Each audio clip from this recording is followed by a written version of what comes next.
La sangre, como estamos viendo acá, es un tejido conjuntivo especializado, ¿no? De un carácter especial, unas características especiales, ya que la mayoría de tejidos que nosotros estamos viendo generalmente son sólidos, como por decir tejido epitelial, tejido muscular, cartilaginoso, óseo. Pero en este caso es líquido, un líquido viscoso que viene hacia la sangre.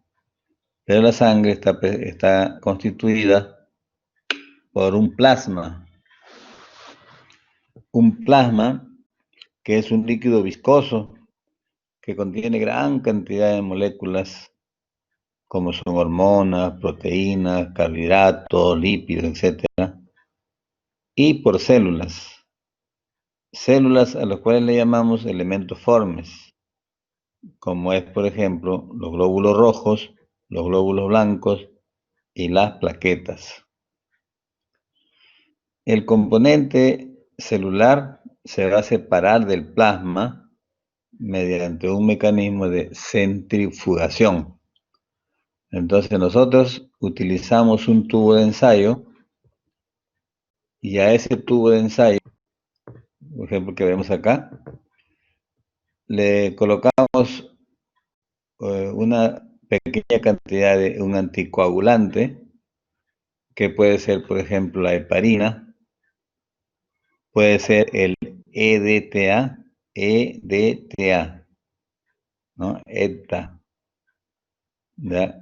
Que corresponde al etilen diamino tetrahidroacético. Etilen diamino tetrahidroacético, ¿no? Ese es lo que corresponde al EDTA, que es un coagulante que lo utilizamos para la centrifugación del hemograma. Canales, ya Canales, ¿estás presente? Sí, pero no lo había escuchado, ¿cómo podría? Sí, pues te he llamado varias veces. Sí le respondí a la primera cuando me llamó, sí le escuché. No te escuché seguro. Falta Ibala. Ibala también.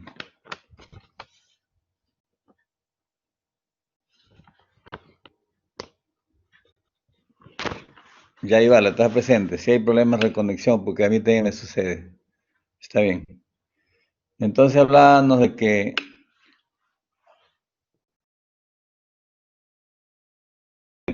no hay problema, ya están presentes. Hablábamos nosotros que en el tubo de ensayo colocamos un anticoagulante que puede ser la heparina, puede ser el citrato o puede ser el EDTA. Y ustedes tienen que lógicamente saber qué es el EDTA. Y ya les deletreado, ¿no? Les he dicho que es el etilen diamino tetrahidroacético. Entonces, una vez que se coloca el anticoagulante, colocamos la sangre total y luego lo centrifugamos. Entonces, como tenemos nosotros un anticoagulante, lógicamente, las células que se van al fondo no se va a coagular. Pero después de la centrifugación queda un sobrenadante. O sea, todo lo que vemos rojo acá es lo que ha ido prácticamente al fondo después de la centrifugación. Y todo lo que está hacia arriba, de celeste, aunque el plasma es un color amarillento, esto corresponde al plasma, ¿no? Entonces están separando los elementos formes del plasma. Los eritrocitos sedimentados, o sea, los hematíes, que observamos acá, corresponde a un 45%. Y el plasma viene a ser un 55%. Muchas veces en los laboratorios, cuando se pide un dosaje de hemoglobina, muchas veces se utiliza solamente el hematocrito, porque para la hemoglobina tenemos nosotros que utilizar reactivos y tenemos que utilizar el equipo del espectrofotómetro o el BTR para poder utilizar y realizar este es un proceso. Sin embargo, el capilar es más fácil porque le sacamos una gotita de sangre del dedo, llenamos el capilar y lo leemos en una tabla, ¿no? Entonces, realmente el capilar es más fácil, no se gasta mucho, pero muchas veces en los laboratorios para obtener el dosaje de hemoglobina ya no lo hacen a veces y solamente lo que hacen es dividir el valor del hematocrito entre 3. Eso quiere decir que un paciente que tiene 45% de hematocrito, lo dividimos entre 3 y va a tener 15 gramos de hemoglobina, ¿no? Igualmente, así sea 36%, sería 12, ¿no? Entonces, solamente se divide para sacar la hemoglobina, pero hay que dividirlo entre 3. Bien, a este porcentaje que se ha ido al fondo, ¿no? A todo este porcentaje se le llama hematocrito. Entonces, ¿cuánto sería el hematocrito? 45%. Y para sacar la hemoglobina, entonces tengo que sacar que es la tercera parte del hematocrito. O sea, 45 entre 3, 15. Bien, por encima de la capa de eritrocitos, como vemos acá, por encima de ella, se encuentra una delgada capa de leucocitos, ¿no? Leucocitos. Y por encima de ella, una más fina capa que viene a ser los trombocitos o las plaquetas. Como hemos dicho, la fracción sobrenadante, la que queda encima, que es un color amarillento, translúcido, corresponde al plasma. Debemos saber que el volumen normal de un adulto es de 5 a 6 litros. ¿Y de dónde salen esos 5 litros? Cuando nosotros decimos qué cosa es el gasto cardíaco o el volumen minuto, decimos que es la cantidad de sangre que circula en un minuto durante todo el cuerpo. Y el gasto cardíaco o volumen en minuto se va a obtener de la multiplicación de la frecuencia cardíaca por la cantidad que expulsa el ventrículo izquierdo. El ventrículo izquierdo en cada latido expulsa aproximadamente 70 mililitros. Y el valor de la frecuencia cardíaca aproximadamente también, porque lo normal es de 60 a 100 latidos por minuto, el valor promedio es 70 latidos por minuto aproximado, un promedio. Entonces multiplicamos la frecuencia cardíaca, que es 70, por la cantidad que ha expulsado el ventrículo izquierdo, que es 70 mililitros. 70 por 70 es 4.900. Redondeando viene a ser 5.000, o sea, 5 litros por minuto.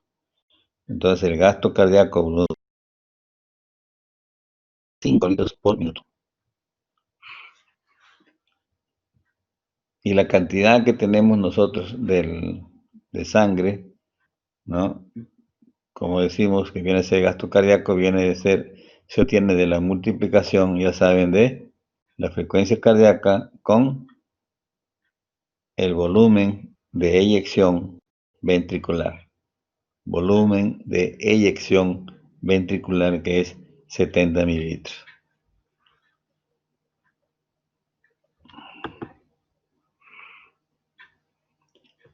La sangre es un líquido ligeramente alcalino. Tiene un pH promedio de 7.4, ¿no? Puede decir hasta 7.5, ¿no? Es viscoso por la presencia de proteínas que presenta es de un color rojo brillante a oscuro, de acuerdo a la cantidad de hemoglobina que presenta la sangre. Si el paciente presenta gran cantidad de hemoglobina, vamos a ponerle unos 16, 17, el color de la sangre va a ser rojo oscuro. Pero si este mismo paciente tiene una hemoglobina de 10, de 9 o de 8, la sangre va a ser más clara. Entonces, ¿quién le da el color a la sangre? Es la hemoglobina. Que constituye alrededor del 7% del peso corporal, ¿no? Entonces, también decimos nosotros, ya que hemos sacado, ya sabemos teóricamente que el promedio es de 5 a 6 litros, entonces acá también para sacar la cantidad de sangre va a ser sacar el 7% del peso corporal. Si es un paciente de 70 kilos, le sacamos el 7%, sale 4.900 mililitros, o sea, redondeando 5 litros.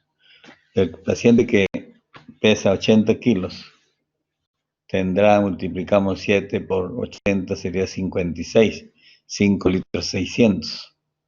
Entonces, ese será un aproximado, es el 7% del peso corporal. Y como decían, el volumen total de la sangre de un adulto promedio se aproxima a 5 litros. Y como dice la diapositiva anterior, puede ser hasta 6 litros de acuerdo al peso del paciente.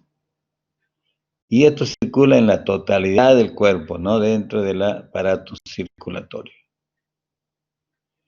La sangre es un tejido conectivo especializado, compuesto de elementos formes que ya todos saben, que vienen a ser los glóbulos rojos,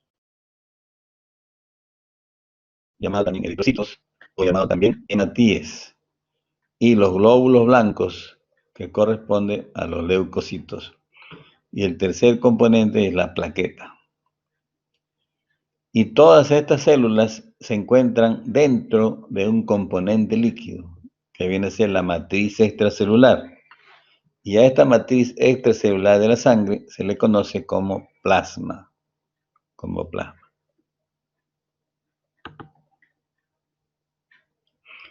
Las principales funciones de la sangre. La sangre tiene una función principal de transporte. ¿Qué va a transportar primero? Nutrientes. ¿Qué nutrientes prácticamente va a transportar? Ya saben que los nutrientes son las proteínas y lo transporta como aminoácidos. Igualmente la glucosa, igualmente los ácidos grasos que son nutrientes. Y a partir de dónde transporta estos nutrientes, a partir de las microvellosidades intestinales, ¿no? Que ya conocen ustedes, que se encuentran en el intestino delgado. Transporta nutrientes del sistema gastrointestinal o de las microvellosidades del intestino delgado hacia todas las células del cuerpo. Así como transporta estos nutrientes, también recoge productos de desecho para ser eliminados a través de otros órganos específicos. Pero así como transporta nutrientes, también transporta gases. Entonces va a transportar el oxígeno y lo transporta a las diferentes células de nuestro organismo para oxigenar todas las células. Pero también recoge, a través de las venas, recoge el CO2. O sea, lleva oxígeno a través de las arterias y recoge CO2 a través de las venas para llevarlo hasta los pulmones. Y a partir de los pulmones, mediante la expiración, eliminar el CO2.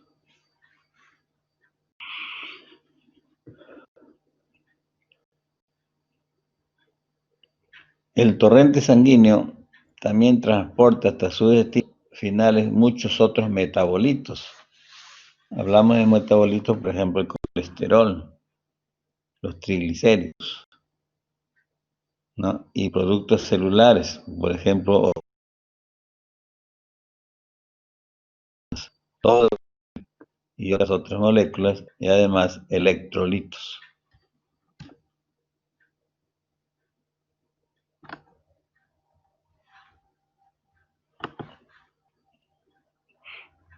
Y como decíamos también que la otra función de la sangre de transporte es transportar a través de la hemoglobina el oxígeno, ¿no? Desde los pulmones por las arterias a todas las células del organismo. Pero así como transporta, también recoge, ¿no? Recoge eh, el CO2 para ser eliminado a través de los pulmones en la expiración. Otra de las funciones es regular la temperatura corporal, o sea, regula la temperatura. Vamos a observar nosotros y ustedes pueden hacer eh, una fricción a nivel de cualquier parte de su organismo, inmediatamente va a haber calor. Y hay calor justamente por la atracción, por la fricción y atracción, ¿no? A lo cual se va a aumentar la temperatura, porque hay una mayor cantidad de sangre en el lugar de la fricción. Pero cuando no se hace esto, entonces no hay aumento de calor. Luego la otra función es mantener el equilibrio ácido-básico osmótico de los líquidos del cuerpo. Esto es importante, sobre todo teniendo en cuenta el pH de los glóbulos rojos, que es de 7.4 hasta 7.5, ¿no? Entonces, este pH no puede ser prácticamente hasta 7.45, de 7.4 a 7.45. Algunos dicen de 7.38 a 7.45. Ese es lo normal del pH. Si pasa más allá de 7.45, decimos está en una alcalosis. Si es menos de 7.38, está en una acidosis. Entonces, el equilibrio, gracias a ese pH, se mantiene, ¿no?, en la sangre, debido a que no hay cambios de pH en los líquidos del cuerpo. Por último, la sangre actúa como una vía para la misión de glóbulos blancos entre los diversos compartimentos de tejido conectivo del cuerpo. Sabemos nosotros que los glóbulos blancos viajan en el interior de los vasos sanguíneos. Pero estos glóbulos blancos, cuando nosotros podemos observar que hay una inflamación o que hay una agresión, una lesión, inmediatamente esos glóbulos blancos van hacia esa agresión. Cuando hay una invasión bacteriana, esos glóbulos blancos van hacia el lugar donde está la invasión bacteriana y la función la realizan fuera del vaso sanguíneo. O sea, estos glóbulos blancos tienen la particularidad de migrar desde la luz de los vasos sanguíneos hacia afuera, hacia el tejido conectivo.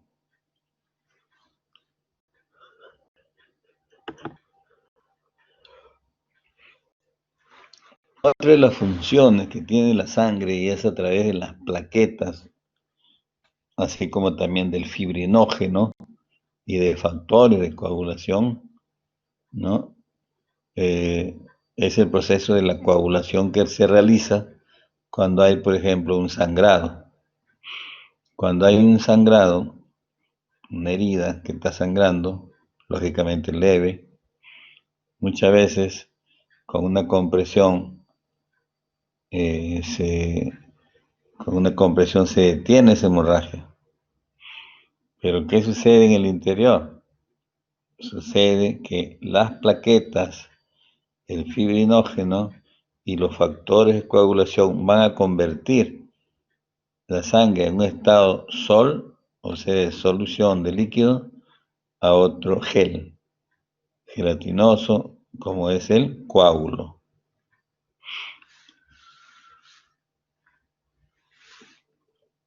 Cuando se extrae sangre del cuerpo y se coloca en un tubo de ensayo, se coagula.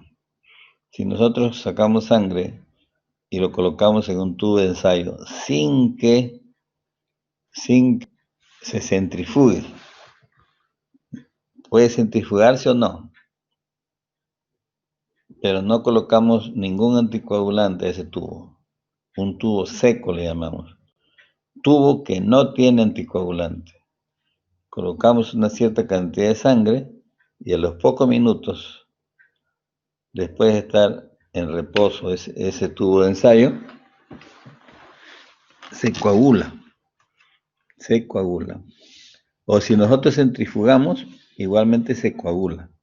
Pero encima queda un sobrenadante. Ese sobrenadante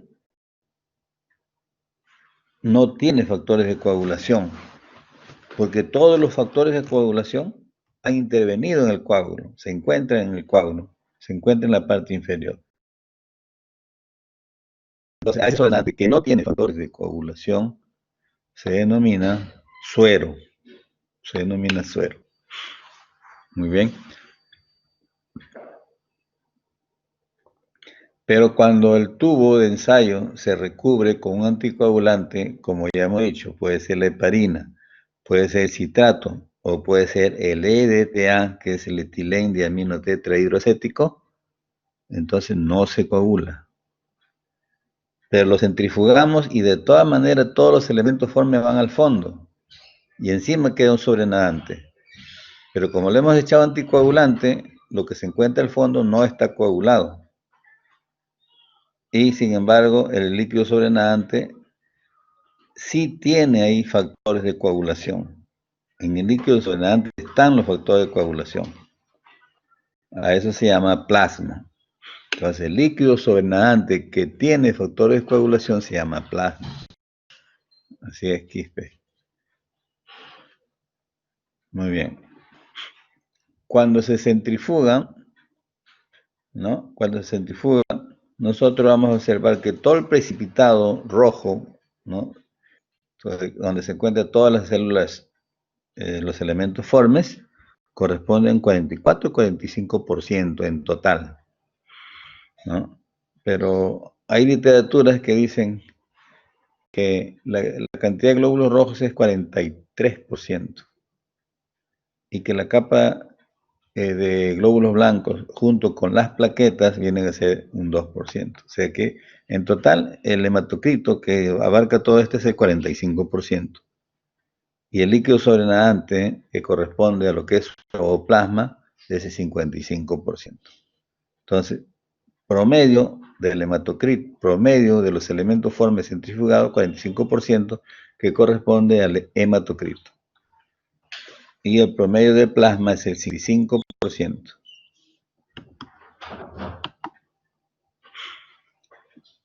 Vamos a observar nosotros también que, como ya hemos visto en el tubo de ensayo, toda la parte del precipitado que se encuentra en la parte inferior, que se ha ido al fondo del tubo de ensayo, está compuesto de glóbulos rojos, por encima de ello una capa delgada de glóbulos blancos y por encima otra capa más delgada aún de plaquetas.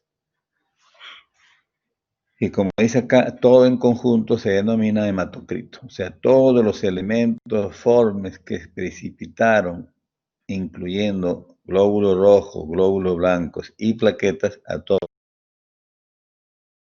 se denomina hematocrito. Muy bien, entonces acá vemos los elementos de la sangre. Por ejemplo, acá toda esta parte amarilla o blanca que vemos acá corresponde a lo que es el plasma. Luego vamos a observar algunos glóbulos blancos. Como vemos acá, solamente hay uno, que es un linfocito, que después vamos a ver, aunque ya ustedes lo conocen porque saben que hemos visto en práctica, ¿no? Igualmente, observamos nosotros acá un eosinófilo, miren, ¿no? Con sus dos núcleos, es bilobulado, unido a un puente de cromatina delgada. Pero eso lo vamos a ver mucho mejor, uno por uno. Acá esquemáticamente, igualmente vemos acá un monocito, ¿no? Este es un monocito. ¿Y qué caracteriza sobre todo? Que el núcleo es menos denso, miren. Es menos oscuro que el linfocito, que el núcleo del linfocito. El núcleo del linfocito es denso, bien denso. El núcleo del monocito es menos denso. Luego el núcleo del monocito pues, tiene una característica importante, es una muesca y que aparenta una forma de riñón, una forma arriñonada. Acá también igual tenemos un monocito. Lo que observamos acá son los glóbulos rojos. Miren cómo son pequeños, porque siempre miden un poco menos que todos los glóbulos blancos. Por ejemplo, el linfocito tiene un promedio de 10 y el glóbulo rojo un promedio de 105. Entonces hay una diferencia prácticamente ahí de tamaño. Luego vemos acá unas estructuras muy pequeñas que corresponden a las plaquetas.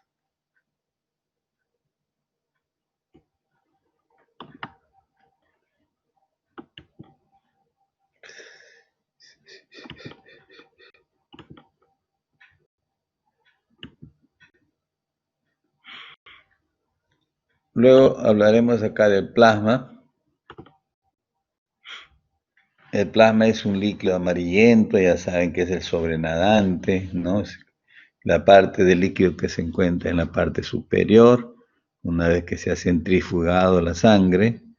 Y este plasma contiene, como ya hemos dicho en la anterior diapositiva, tiene oxígeno, tiene CO2, que son los que se transportan, tiene nutrientes, como son la glucosa, los ácidos grasos, los aminoácidos, también tiene otros compuestos orgánicos, tiene hormonas, tiene metabolitos de colesterol, de triglicéridos, también tiene electrolitos, ¿no? Entonces, todo lo que nosotros hacemos un dosaje de moléculas que se encuentran en la sangre, por ejemplo, pacientes muchas veces le piden, quiero hacerme un análisis de glucosa, colesterol, triglicéridos. Ya sabe que la glucosa, colesterol, triglicéridos se encuentra en el plasma. Entonces, todos estos elementos se encuentran en el plasma. Durante la coagulación, parte de los componentes orgánicos e inorgánicos dejan el plasma para integrarse el coágulo, lógicamente. ¿Quiénes son esos componentes? Por ejemplo, es el fibrinógeno y los factores de coagulación. Es decir, durante la coagulación ya sabemos que los factores de coagulación, el fibrinógeno, intervienen en la coagulación, por lo tanto se van al fondo, ¿no? Conjuntamente con los elementos formes. Por eso decimos que el plasma no tiene factor de coagulación, no tiene fibrinógeno. O perdón, el plasma sí tiene factores de coagulación y sí tiene fibrinógeno. Lo que damos a entender es que cuando no hay anticoagulante en el tubo de ensayo, se va a coagular.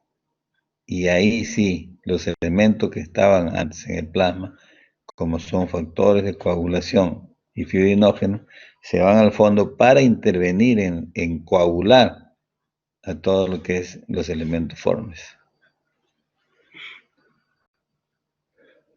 El líquido restante que se diferencia del plasma es de color pajizo y se llama suero.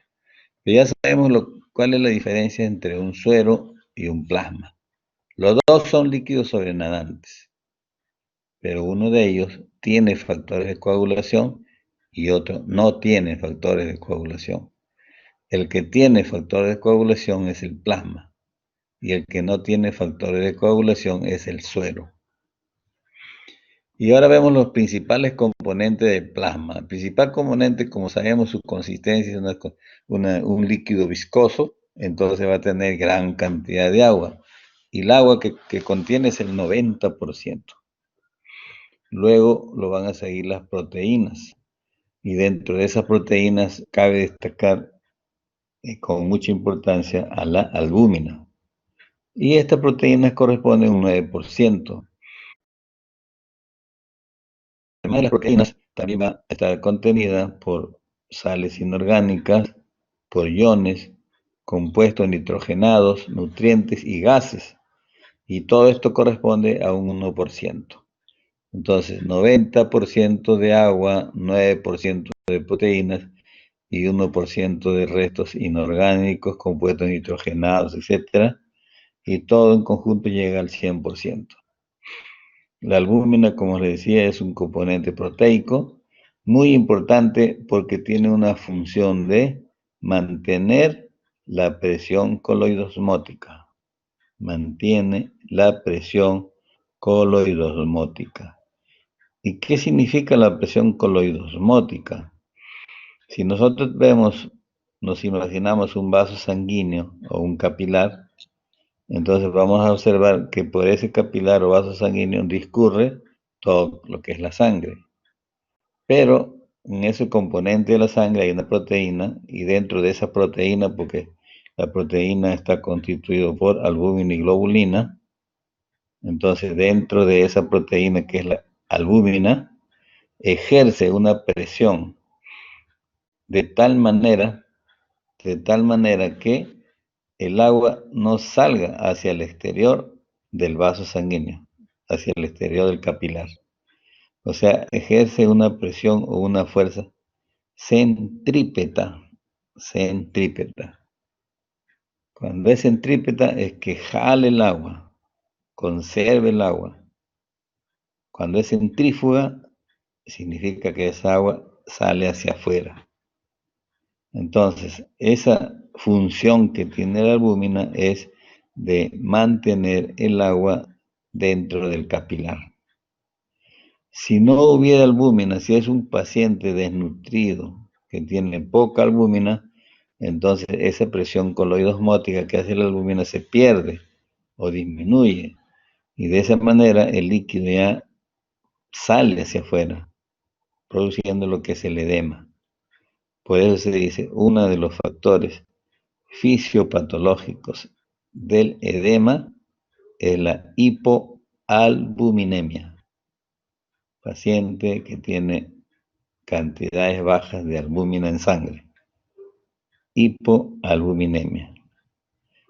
Y cuando tienen hipoalbuminemia, quiere decir que la albúmina está disminuida en sangre.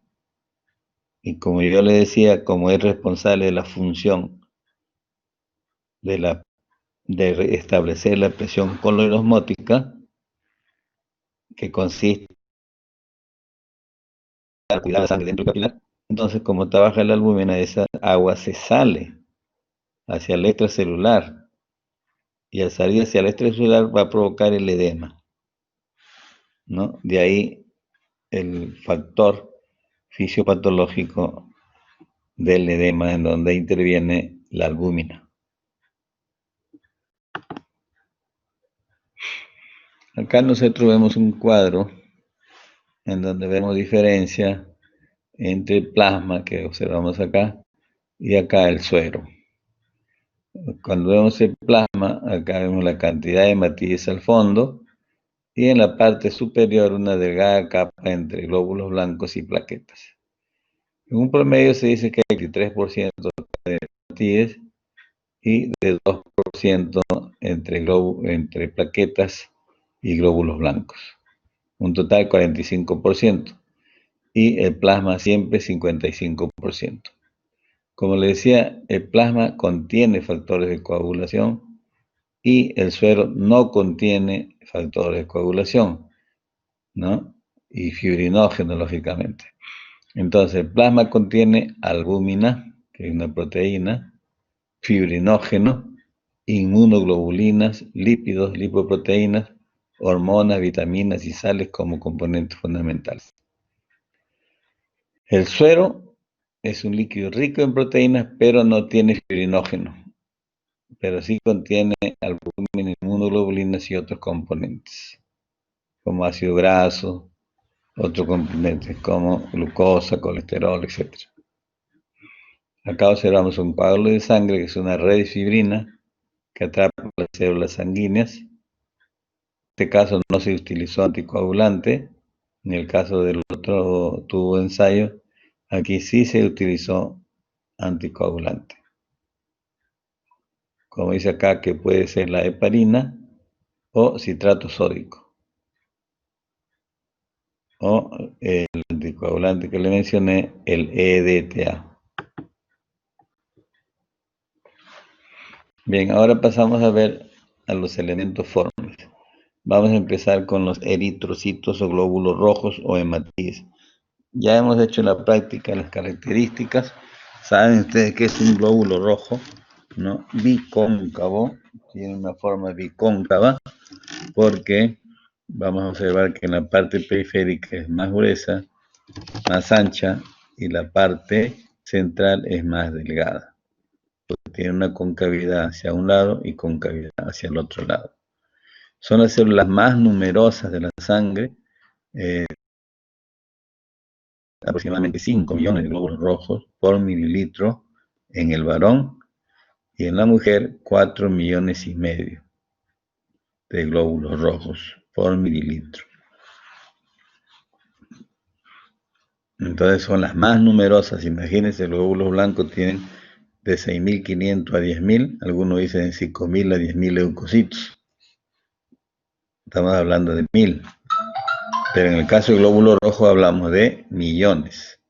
5 millones en el hombre, 4,5 millones en la mujer. Como decíamos, cada glóbulo rojo semeja un disco de forma bicóncava. Tiene dos concavidades de 7,5 de diámetro. Y vamos a ver que la parte periférica, que es la parte más gruesa, mide 2,0 micras. Pero la parte central, que es más delgada, tiene 1 micra. Los eritrocitos maduros, lógicamente, no tienen núcleo. Los glóbulos rojos, que sí tienen núcleo, ya son glóbulos rojos jóvenes. Antes de pasar a glóbulo rojo maduro, existe un estadio de la maduración del glóbulo rojo que se llama reticulocitos. Reticulocitos. Entonces, célula reticulocito que sí tiene núcleo.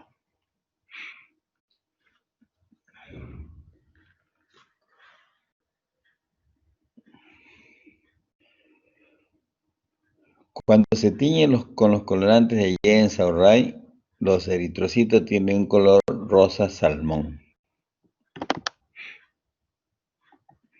Ahí está el color. Miren, acá vemos un hematíe. Y observamos que la parte periférica siempre es más gruesa, más ancha. Sin embargo, en la parte central se ve como un hundimiento. Entonces, esto de acá se llama concavidad. Y acá encontramos la parte más delgada. Entonces, todo el glóbulo rojo mide 7,5 micras de diámetro. Si nosotros medimos el grosor, este es el grosor que estamos viendo acá, y este grosor entonces va a medir 2 micras. Pero en el centro vemos una zona más delgada. Y esta zona más delgada, su diámetro, su tamaño, su diámetro es 1 micra. Entonces la parte periférica más ancha, 2 micras, y la parte central más delgada, 1 micra. Acá vemos también glóbulos rojos bicóncavos. Y acá algunas alteraciones de los glóbulos rojos, por ejemplo acá, que se forma de una hoz, y esto se encuentra en la anemia falciforme.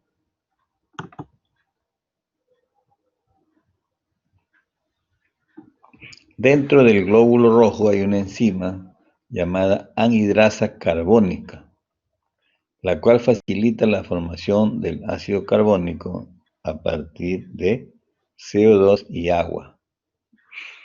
La mayor parte del CO2 se transporta a los pulmones como bicarbonato para exhalarse mediante la expiración. Como decíamos, los varones tienen mayor cantidad de óvulos que las mujeres y el promedio en los varones es de 5 por 10 a la sexta o lo que quiere decir 5 millones, ¿no? Contra 4 millones y medio en la mujer por milímetro cúbico. El tiempo de vida media, un periodo de vida promedio aproximado de 120 días y son eliminados por el sistema retículo endotelial. Sistema retículo endotelial constituido por el hígado, por el vaso, por la médula ósea y también por el ganglio linfático.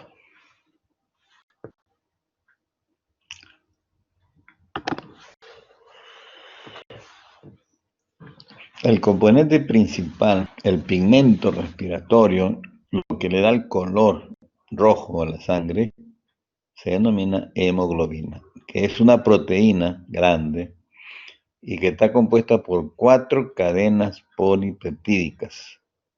Cada cadena polipeptídica está unida a un grupo gen, HEM,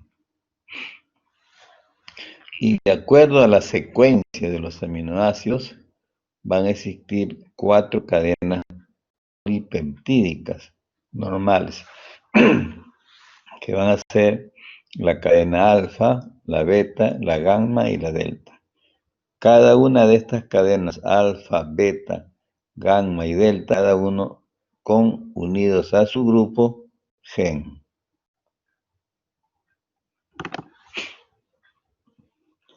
Tipos de hemoglobina normal. Van a existir 3 tipos de hemoglobina.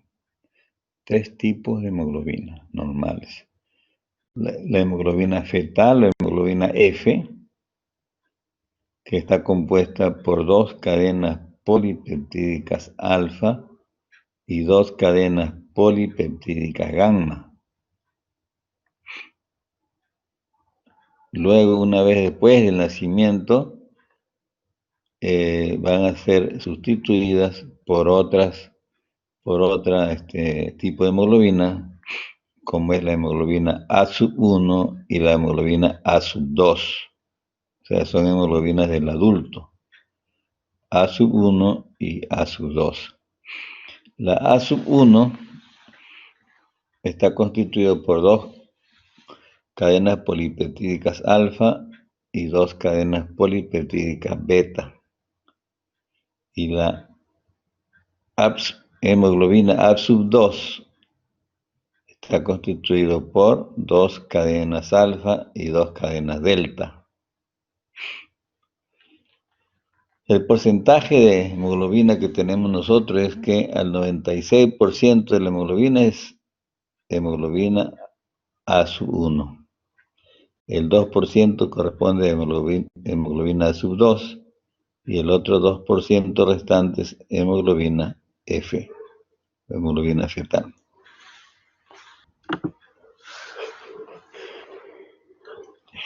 Luego pasamos a ver los leucocitos o glóbulos blancos. Los leucocitos tienen la función principal de defensa, ¿no? De defensa, igual que una función de la sangre, la función de la sangre de defensa, ¿no? Así como tiene la función para la coagulación, de transporte, otra de las funciones que presenta es una función de defensa y una función inmunológica. La función de defensa dada por los glóbulos blancos, la función inmunológica dada por los linfocitos. El número de glóbulos blancos, como habíamos dicho, es de 6.500 hasta 10.000. Pero nosotros podemos considerar, porque no es fijo la cantidad, podemos considerar de 5.000 a 10.000 leucocitos.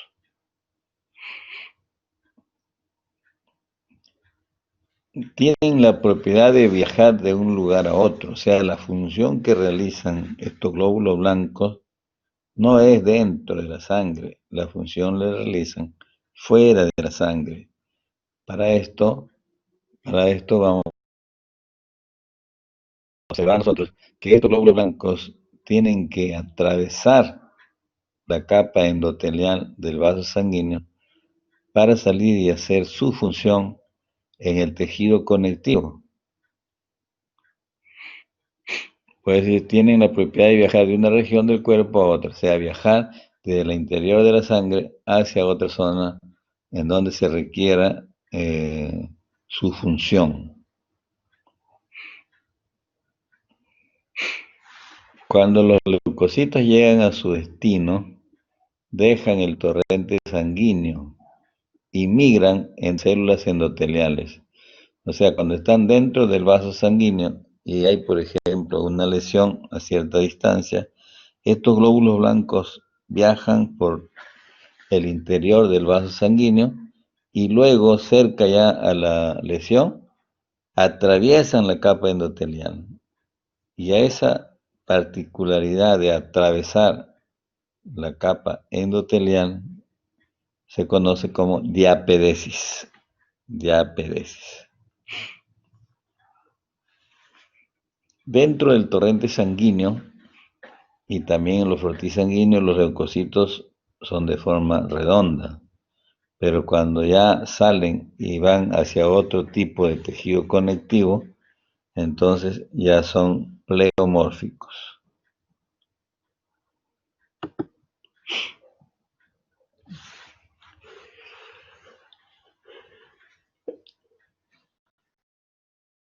Los glóbulos blancos se clasifican en dos grandes grupos: los granulocitos, o también llamados polimorfos nucleares, y los agranulocitos,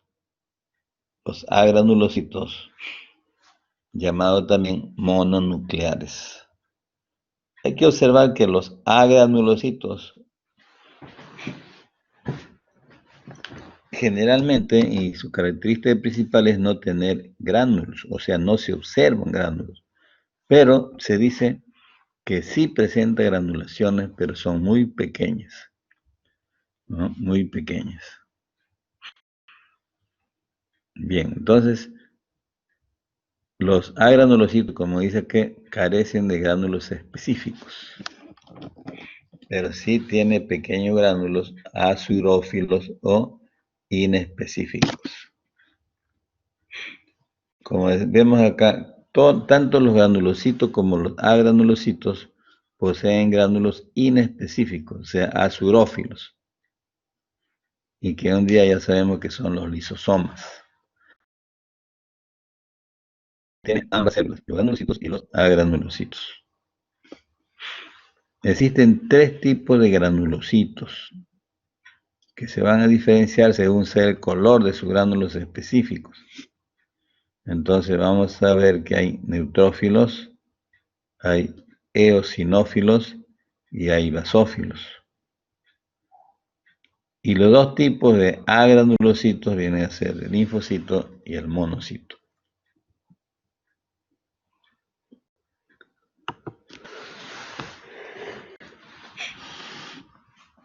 Acá estamos observando un cuadro en el cual tienen que leerlo con detenimiento, en donde vamos a ver las características de las células. También vamos a observar nosotros acá la forma del núcleo, los gránulos específicos que tiene, qué tamaño tiene, el contenido de gránulos específicos. Hay gránulos que contienen enzimas que hay que ver, ¿no? Algunos tienen hidroxilasa, mieloperoxidasa, etcétera. Vamos a ver también los marcadores de superficie. Algunas células tienen marcadores de superficie. También vamos a observar el periodo de vida de cada uno. Ya saben que en el caso de los linfocitos duran años, en el caso de los monocitos duran meses, en el caso de los glóbulos blancos, los neutrófilos, granulocitos, neutrófilos, eosinófilos y basófilos duran de horas a días. O sea, son los que mueren más rápido.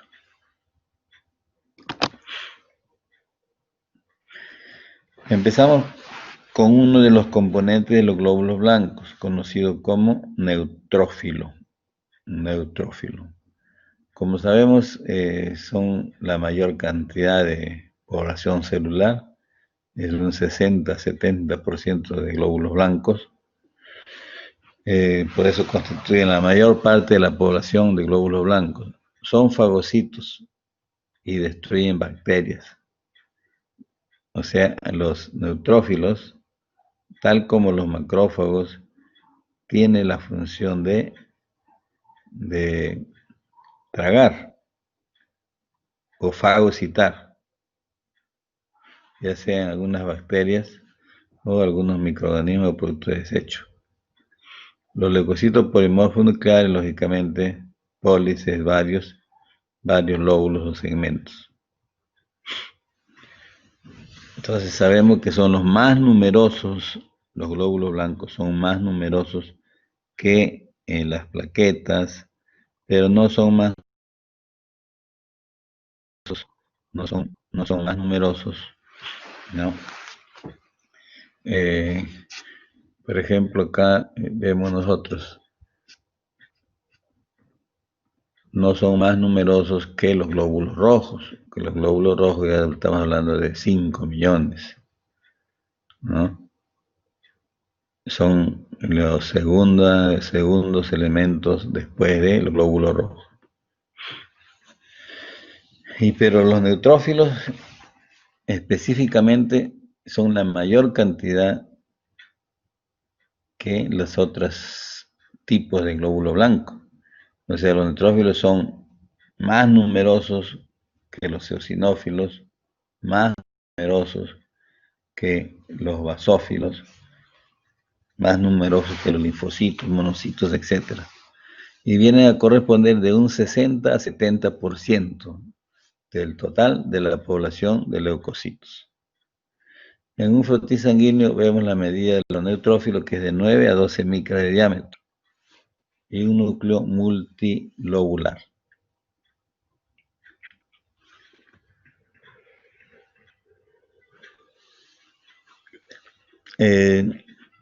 Están constituidos estos neutrófilos, su núcleo está constituido por lóbulos, unidos por filamentos delgados de cromatina. Así puede tener, por ejemplo, de 2 hasta 4 lóbulos. Cuando hay más de 4 lóbulos se le denomina hipersegmentado.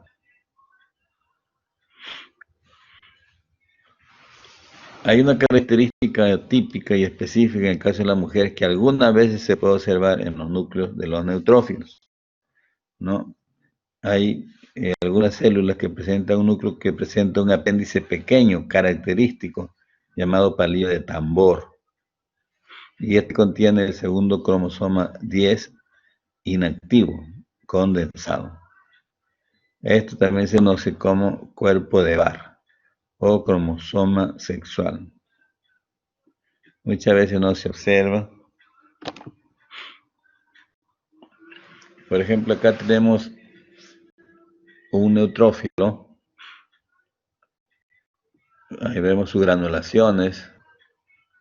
Y observamos también que tiene 4 lóbulos. Un lóbulo, y miren lo que une, un delgado filamento de cromatina. Acá tiene otro lóbulo, 3 lóbulos, 4 lóbulos. Entonces este núcleo del neutrófilo tiene 4 lóbulos. Es normal. Aunque algunos, vuelvo a repetir, dicen hasta 5, es normal, ¿no? Entonces podríamos pensar que si es de 6, 7, ya hablaremos de hipersegmentado. Si tienen 6, 7 lóbulos, hipersegmentado. Acá también vemos nosotros, ¿no? Los neutrófilos. Debemos saber que hay diferentes medidas. Según estas diapositivas de Kirschenbaum, mide de 12 a 15 micras, ¿no? Y sin embargo, de acuerdo a Garn, mide acá de 9 a 12 micras. O sea, hay que hay que ver sus medidas. Los gránulos de neutrófilos, como decíamos, los granulocitos o polimorfos nucleares tienen gránulos, tienen granulaciones, de ahí su nombre. Entonces acá vemos que los neutrófilos poseen gránulos azurófilos y terciarios específicos. Entonces en el citoplasma de los neutrófilos vamos a encontrar tres tipos de granulocitos o de gránulos. Gránulos pequeños y específicos, 0.1 micra de diámetro. Gránulos azurófilos más grandes, que son los inespecíficos, miden de 0.5 micras de diámetro. Y los gránulos terciarios que recién se han descubierto y no hay mucha información.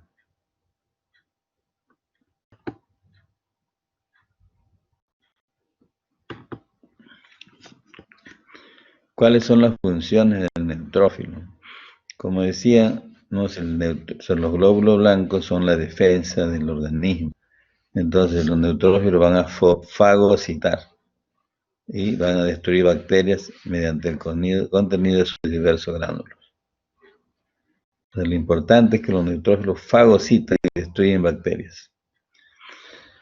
Los neutrófilos interactúan con agentes quimiotácticos para migrar a sitios invadidos por microorganismos. O sea, dentro de las funciones que tiene el neutrófilo, dentro de las funciones es migrar desde la sangre a otro área de tejido, como el tejido conectivo, ¿no?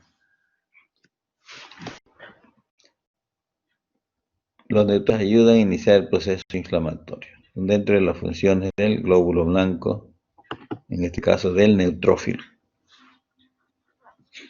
Luego vamos a ver los eosinófilos. Los eosinófilos también fagocitan, pero van a fagocitar con antígeno y van a destruir invasores como los parásitos que muchas veces se penetran dentro del tejido. Los eosinófilos constituyen menos del 4% de la población total de glóbulos blancos.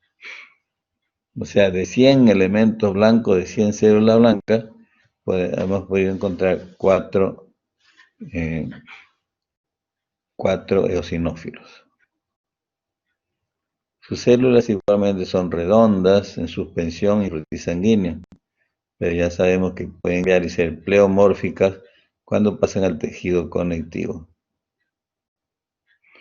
Los eosinófilos miden de 10 a 14 micras de diámetro, forma de embutido y núcleo bilobulado, en el que los dos lóbulos están unidos por un filamento fino de cromatina y envoltura nuclear.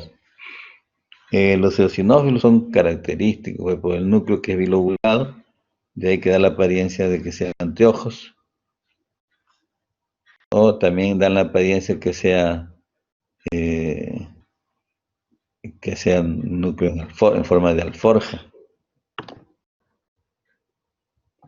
Como vemos acá, es una célula que corresponde al eosinófilo. Acá vemos sus granulaciones, ¿no? De color rojizo, vemos acá a su lado. Y un núcleo, como vemos acá, bilobular, núcleo bilobular. Y siempre cada lóbulo unido por una delgada capa de cromatina. Entonces acá vemos el eosinófilo. Acá también igualmente el eosinófilo. Y acá igual el eosinófilo. Miren sus granulaciones rojas. De ahí que lo diferencia de las otras células, porque las otras células tienen granulaciones basófilas. Sin embargo, este es el único que tiene granulaciones rojas, eosinófilo.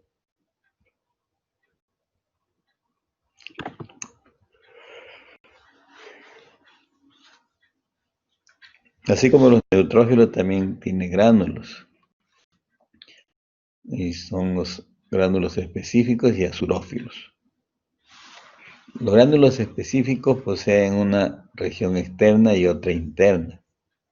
La interna es la que contiene proteína básica mayor, proteína K y neurotoxina.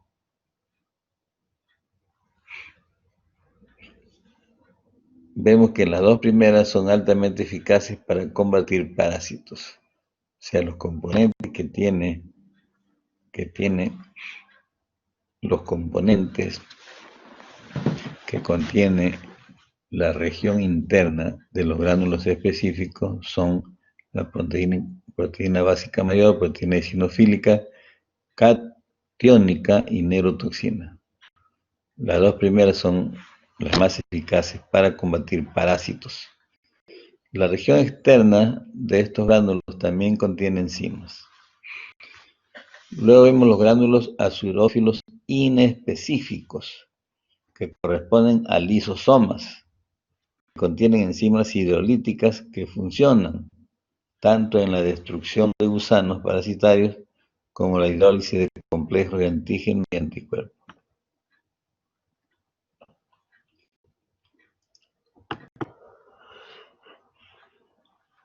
Luego tenemos otro glóbulo blanco denominado basófilo. La función de los basófilos es similar a las células cebadas, aunque tiene diferentes orígenes. Como sabemos también en el anterior, en el eosinófilo, van a fagocitar antígeno anticuerpos y también parásitos. O sea, cuando existe un proceso alérgico, van a aumentar los eosinófilos. O sea, los eosinófilos pueden aumentar cuando hay una alergia o cuando hay parasitosis. El caso de los basófilos es similar a los mastocitos o células cebadas, a pesar que tiene diferentes orígenes. Los valores que tiene el basófilo es de 0 a 1%. De 0 a 1%. Y como ya hemos visto, los eosinófilos es hasta 4%. Y los neutrófilos de 60 a 70%. O sea, podemos nosotros encontrar un basófilo en todo el recuento leucocitario, o también no podemos encontrar ningún basófilo. O sea, lo normal es de 0 a 1. Igualmente son células redondas, pero cuando salen al tejido conectivo, ¿no? Cuando salen son pleomórficas. Los basófilos tienen un tamaño de 8 a 10 micras. Sabemos que tienen un núcleo en forma de S. En forma de S.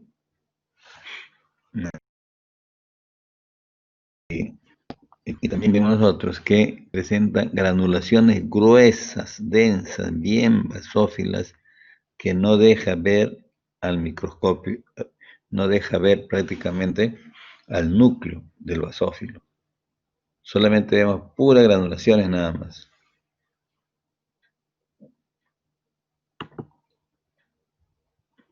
Acá vemos la estructura de un basófilo, su núcleo apenas se ve y gran cantidad de granulaciones. Acá no lo vemos, vemos puras granulaciones bien basófilas. Acá igualmente.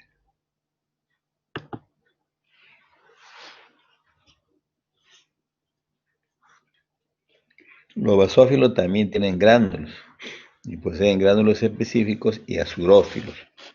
Los específicos de los basófilos se tiñen de color azul oscuro a negro con los colorantes Yensa y Ray. Los gránulos específicos contienen heparina, histamina, factor quimiotáctico de eosinófilos, factor quimiotáctico de neutrófilos y peroxidasa. Los gránulos azurófilos inespecíficos son los lisosomas, que contienen enzimas similares a las de los neutrófilos.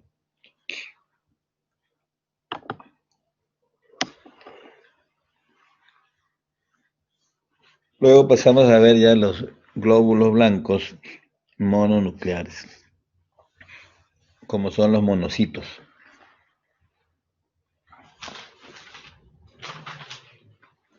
Los monocitos son los glóbulos blancos, las células más grandes que hay los glóbulos blancos más grandes que hay en la circulación periférica.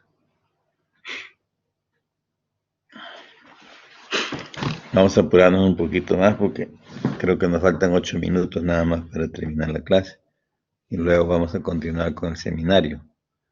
Entonces, todos sabemos que los monocitos son los más grandes. Sabemos que los monocitos miden, como dice aquí, de 12 a 15 micras. Pero ustedes tienen en su guía que mide desde 10, creo, hasta 20 micras de diámetro. O sea, son los más grandes que hay. Los dos tienen valor, ¿no? Ya sea 12, 15, según Gardner, o ya sea de 10 a 20 micras, como está en la guía.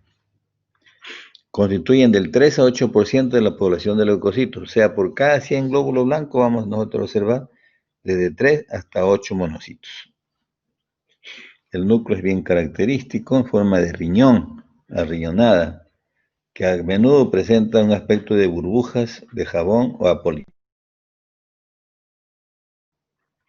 La red cromatina es gruesa, pero no francamente densa, o sea, menos densa que el linfocito, y de manera característica. Se encuentran dos nucleolos. El citoplasma es un gris azuloso, pero es un gris azuloso claro, y tiene múltiples gránulos azurófilos. Tiene gran cantidad de lisosomas. Acá vemos un monocito, su núcleo forma riñonada, una muesca en la parte central, su citoplasma claro. Observen, vean, la densidad del núcleo es poco denso. Monocito. Luego tenemos ya los linfocitos. Los linfocitos que vienen a ser las células tan importantes para el sistema inmunológico. Los linfocitos son agranulocitos y forman la segunda población más grande de glóbulos blancos. Corresponde a un 20-25% del total de la población circulante de los leucocitos. Algunos dicen 20-25, algunos dicen 20-30. Inclusive he leído hasta 20-40. Pero vamos a dejarlo de 20 hasta 30% de linfocitos. Son células redondas sin frutis sanguíneo, pero así como los demás glóbulos blancos, cuando salen fuera de la circulación, se tornan pleomórficos. Los linfocitos son ligeramente un poco más grandes que los eritrocitos. Miden de 8 a 10 micras de diámetro. Y tienen un núcleo grande, redondo, excéntrico, bien basófilo, bien denso, ligeramente indentado, y ocupa la mayor parte de la célula. Y vamos a ver un escaso citoplasma de un color azulado claro. El núcleo es bien denso, bien basófilo, bien oscuro, ¿no? Y se ve bien denso por la gran cantidad de heterocromatina, y la otra característica es excéntrico o posee una localización acéntrica. Como vemos acá, el citoplasma se tiñe en color azul claro. Acá vemos nosotros el linfocito, miren ese núcleo, siempre a un lado, o sea, es acéntrico o excéntrico. Miren la densidad, es bien denso su núcleo, siempre está prácticamente el núcleo excéntrico. Acá igualmente, núcleo excéntrico.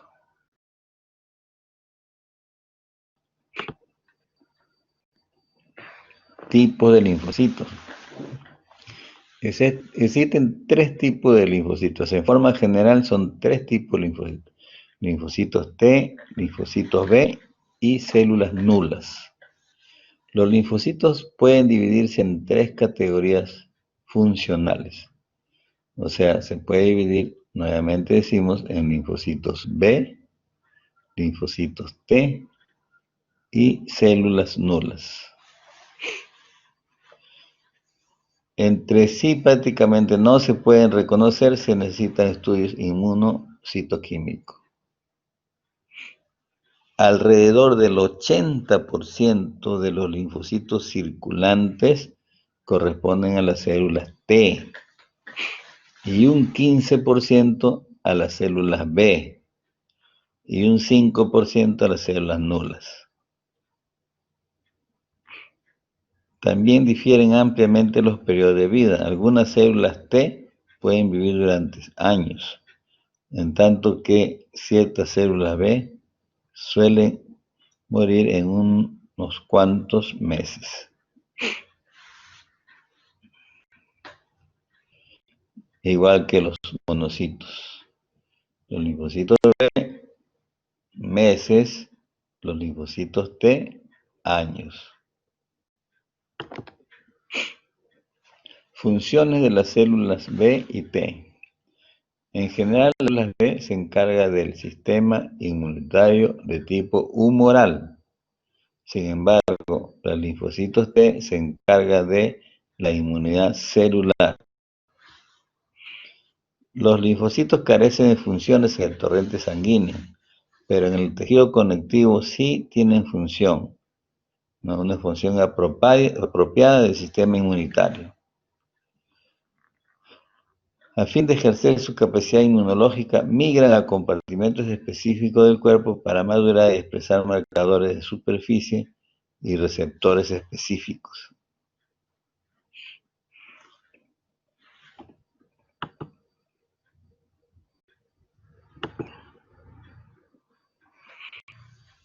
Cuando ingresa una NOx a nuestro organismo, una bacteria, un virus que está catalogado como un antígeno específico, inmediatamente proliferan las células B y las células T y se van a dividir en dos, o se van a diferenciar en dos subpoblaciones. Tenemos células de memoria y células efectoras. Células de memoria que no participan en la reacción inmunitaria, pero permanecen como parte de la clona con una memoria inmunológica y están preparadas para actuar, ¿no? Actuar una respuesta inmediata contra una exposición subsecuente a un antígeno o sustancia extraña particular. Esto quiere decir que, por ejemplo, un paciente se infecta, ¿no? Se infecta de repente con la varicela. La varicela, que es un virus y que va a estar como antígeno. Inmediatamente actúan los linfocitos. Y estos linfocitos actúan sobre este virus. Cuando viene una segunda oportunidad y penetra el mismo virus, ¿no? Entonces estos linfocitos, entre comillas, se acuerdan de esa infección anterior y actúan sobre ese tipo de microorganismo. A eso se llama células de memoria, porque esperan que en la próxima enfermedad actúan. Células efectoras, que pueden clasificarse como células B y células T, y subtipos de la célula T. Las células efectoras son los linfocitos con capacidad inmunitaria que puede llevar a cabo sus funciones, es decir, eliminar antígenos.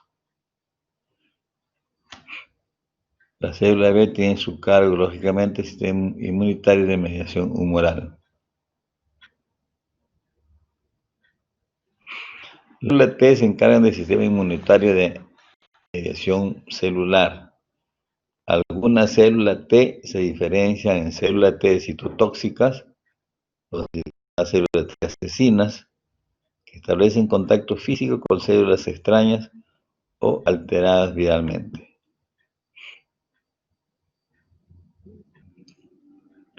Además, ciertas células T tienen como función el inicio de desarrollo.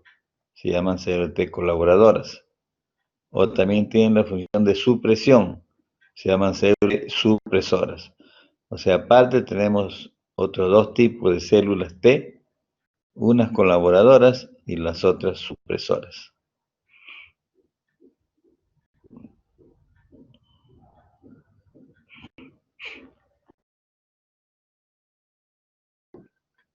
Van a liberar unas sustancias conocidas como citoquinas. Células nulas. Las células nulas están compuestas por dos poblaciones siguientes: las células madre circulantes y las células asesinas naturales, natural killer. Las células madres circulantes, de las que proceden todos los elementos formes de la sangre, y las células natural killer pueden destruir algunas células extrañas y viralmente alteradas, sin la influencia del timo.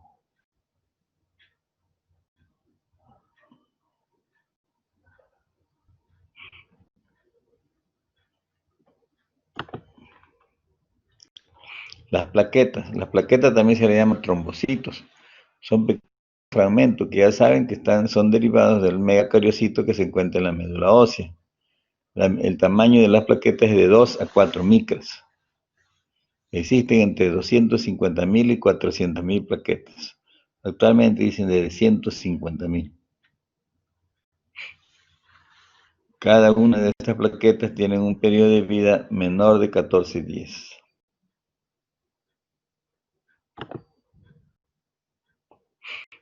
Túbulos y gránulos de las plaquetas. Las plaquetas poseen tres tipos de gránulos: alfa, delta y lambda.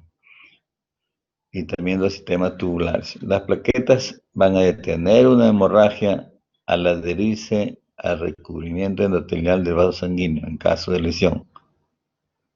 Cuando se altera el recubrimiento endotelial de un vaso sanguíneo, las plaquetas entran en contacto con la colágena subendotelial, se activan y liberan el contenido de sus gránulos. Se adhieren a la región dañada de la pared del vaso y se agregan unas a otras. O sea, se va a producir primero una adherencia plaquetaria y posteriormente una agregación plaquetaria.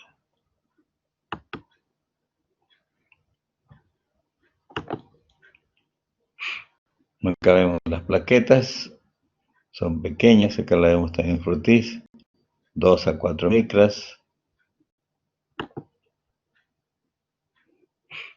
Bien, entonces hemos concluido acá con el tejido hemático. No se olviden que los linfocitos son las células que van a estar aumentadas, sobre todo en enfermedades crónicas. Por eso es que los linfocitos duran unos cuantos meses, algunos tipos de linfocitos, pero la mayoría vive años. Duran años, los monocitos sí duran meses. Los linfocitos B también duran meses.